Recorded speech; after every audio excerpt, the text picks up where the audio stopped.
আমাদেরই বর্ধমান জেলা ডিজিটাল মিডিয়ার সদস্য কেরামত আলী তার মোবাইল হারিয়ে গিয়েছিল বা চুরি হয়ে গিয়েছিল, যাই হোক বর্ধমান স্টেশন থেকে, তাই তো তো সেই মোবাইল চুরি হবার ফলে জানা যায় তার ব্যাঙ্ক অ্যাকাউন্ট থেকে কম বেশি করে প্রায় 1,21,000 টাকা উঠে গেছে বা কেউ হয়তো হ্যাক করে তুলে নিয়েছে। তো যাই হোক আমাদের কাছে অভিযোগ জানিয়েছে বর্ধমান জেলা ডিজিটাল মিডিয়াকে। তো আমরা বর্ধমান জেলা ডিজিটাল মিডিয়া পক্ষ থেকে আমরা পূর্ব বর্ধমান জেলা পুলিশের কাছে আমরা একটা অভিযোগ জানিয়েছি বা ডেপুটেশন দিয়েছি যাতে ওর টাকাটা যাতে ফেরত পাওয়া যায়। কারণ আমরা বহুবার খবর করেছি এবং আমরা দেখেওছি পুলিশ প্রশাসন খুব ভালো কাজ করে এসব দিক থেকে। এর আগেও দেখেছিলাম বিভিন্ন হসপিটালে প্রায় 30-32 লক্ষ টাকা এইভাবেই হ্যাক করে তারা তুলে নিয়েছিল, যারা এরকম হ্যাকাররা রয়েছে। কিন্তু সেই আশাতেই আমরা ভাবলাম কি আমাদেরও তো সামান্য কিছু টাকা রয়েছে, কিন্তু খুব কষ্ট করে এই টাকাটা উপার্জন আমরা করি এবং আমাদের কাছে 1.5 লক্ষ টাকা প্রায় অনেকটাই টাকা।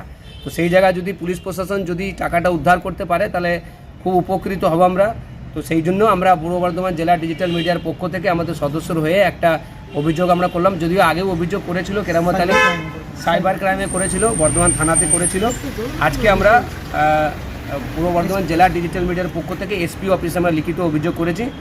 আশাবাদী আমরা রয়েছি পুলিশ নিশ্চয়ই ভালো কাজ করবে এবং টাকাটা নিশ্চয়ই উদ্ধার করতে পারবে।